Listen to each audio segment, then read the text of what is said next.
My book, Quantum Questions, centered on the remarkable fact that virtually every one of the great pioneers of modern physics, men like Einstein and Schrödinger and Heisenberg, were spiritual mystics of one sort or another, and altogether extraordinary situation. The hardest of the sciences, physics, had run smack into the tenderest of religions, mysticism. Why? And what exactly was mysticism, anyway? So I collected the writings of Einstein, Heisenberg, Schrödinger, Louis de Broglie, Max Planck, Niels Bohr, Wolfgang Pauli, Sir Arthur Eddington, and Sir James Jeans. The scientific genius of these men is beyond dispute, although but two were Nobel laureates. What is so amazing, as I said, is that they all shared a profound spiritual or mystical worldview, which is perhaps the last thing one would expect from pioneering scientists. The essence of mysticism is that the deepest part of your own being, in the very center of your own pure awareness, you are fundamentally one with Spirit, one with Godhead, one with all, one with the all, in a timeless and eternal and unchanging fashion. Sound far out? Listen to Erwin Schrödinger, Nobel Prize winning co-founder of modern quantum mechanics. It is not possible that this unity of knowledge, feeling, and choice that you call your own should have sprung into being from nothingness at a given moment, not so long ago, rather. This knowledge, feeling, and choice are essentially eternal and unchangeable, and numerically one in all men, nay, in all sensitive beings. Inconceivably, as it seems to ordinary reason, you and all other conscious beings as such are all in all. Hence, this life of yours which you are living is not merely a piece of the entire existence, but is, in a certain sense, the whole. This is that sacred, mystic formula, which is so simple and so clear. I am in the east, in the west. I am above and below. I am this whole world. Thus you can throw yourself flat on the ground, stretched out upon Mother Earth, with a certain conviction that you are one with her and she with you. You are firmly established, as invulnerable as she, indeed, 1,000 times firmer and more invulnerable. As surely as she will engulf you tomorrow, so surely will she bring you forth anew. And not merely someday, now, today, every day, she is bringing you forth not once, but thousands upon thousands of times, just as every day she engulfs you 1,000 times over. For eternally and always there is only now one and the same now. The present is the only thing that has no end.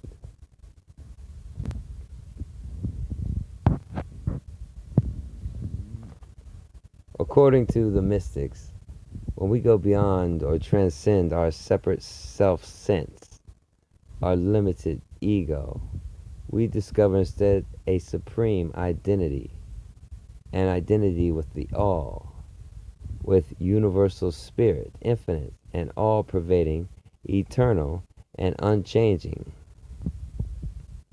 As Einstein explains, a human being is part of the whole, called by us universe, a part limited in time and space. He experiences himself, his thoughts and feelings as something separated from the rest, a kind of optical delusion of his consciousness. This delusion is a kind of prison for us, restricting us to our own personal desires and to affection for a few persons nearest us. Our task must be to free ourselves from this prison. Indeed, the whole point of meditation or contemplation, whether it appears in the East or in the West, whether Christian, Muslim, Buddhist, or Hindu, is to free ourselves from the optical delusion that we are merely separate egos set apart from each other and from eternal spirit, and to discover instead, once released from the prison of individuality, we are one with Godhead, and thus one with all manifestation in a purely timeless and eternal fashion. And this is not a mere theoretical idea. It is a direct and immediate experience which has been reported the whole world over from time immemorable, and which is essentially identical wherever it appears. As Schrödinger put it, within a cultural milieu where certain conceptions have been limited and specialized, it is daring to give this conclusion the simple wording that it requires. In Christian terminology, to say, hence I am God Almighty, sounds both blasphemous and lunatic. But please disregard these connotations for a moment and consider that in itself the insight is not new. The Indian thought it is considered far from being blasphemous to represent the quintessence of deepest insight into the happenings of the world. Again, the mystics of many centuries independently, yet in perfect harmony with each other, somewhat like the particles in an ideal gas, have described, each of them, the unique experience of his or her life in terms that can be condensed in the phrase Deus factus sum. I have become God. Not in the sense that my particular ego is God, far from it, but rather that in the deepest part of my own awareness, I directly intersect eternity. And it was this direct intersection, this mystical awareness, that so interested these pioneering physicists. In quantum questions, I wanted to show how and why these great physicists were all mystics, and I wanted them to be able to speak eloquently for themselves about why the most beautiful emotion we can experience is the mystical, Einstein, about how the mechanism demands a mysticism, de Broglie, about existing in the mind of some eternal spirit, James, about why a synthesis embracing both rational understanding and the mystical experience of unity.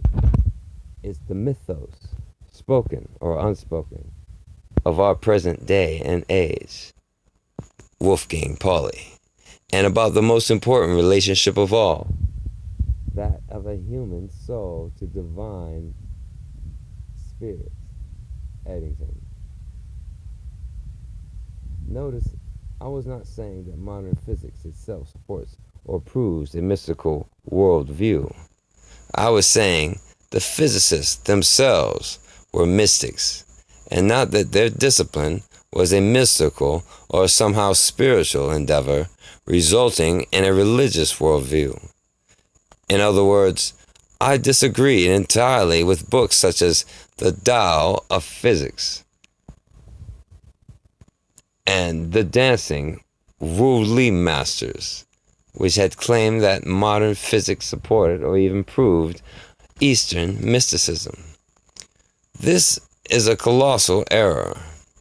Physics is a limited, finite, relative, and particular, partial endeavor, dealing with a very limited aspect of reality.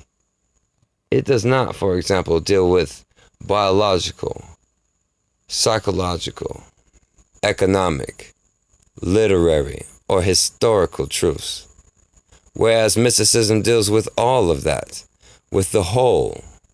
To say physics proves mysticism is like saying the tail proves the dog. To use Plato's analogy of the cave, physics gives us a detailed picture of the shadows in the cave, relative truth, whereas mysticism gives us a direct introduction to the light beyond the cave, absolute truth. Study the shadows all you want. You still won't have light. Moreover, none of these founding physicists believe that modern physics supports a mystical or religious worldview. They believed rather that modern science could no longer object to a religious worldview, simply because modern physics, unlike classical physics, have become acutely conscious of its extremely limited and partial role, and its total inadequacy in dealing with ultimate realities. As Eddington put it, also using Plato's analogy, the frank realization that physical science is dealing with a world of shadows is one of the most significant of recent advances. All of these pioneering physicists were mystics precisely because they wanted to go beyond the intrinsic limitations of physics itself to an interior and mystical awareness that in transcending the world of shadow forms revealed higher and more enduring realities. They were mystics, not because of physics, but in spite of physics. In other words, they wanted mysticism as metaphysics, which means beyond physics. And as for the attempt to support a particular religious worldview by interpretations from modern physics, Einstein, representing the majority of these physicists, called the whole attempt reprehensible. Schrödinger actually called it sinister and explained, physics has nothing to do with it. Physics takes its start from everyday experience, which it continues by more subtle means. It remains akin to it, does not transcend it generically. It cannot enter into another realm because religion's true domain is far beyond anything in reach of scientific explanation. and Eddington was decisive. I do not suggest that the new physics proves religion, or indeed gives any positive grounds for religious faith. For my own part, I am wholly opposed to any such attempt. Why? Simply imagine what would happen if we indeed said that modern physics supports mysticism. What happens, for example, if we say that today's physics is in perfect agreement with Buddha's enlightenment? What happens when tomorrow's physics supplants or replaces today's physics, which it most definitely will? Does poor Buddha then lose his enlightenment? You see the problem? If you hook your God to today's physics, then when that physics slips, that God slips with it. And that is what concerned these mystical physicists. They wanted neither physics distorted nor mysticism cheapened by a shotgun wedding.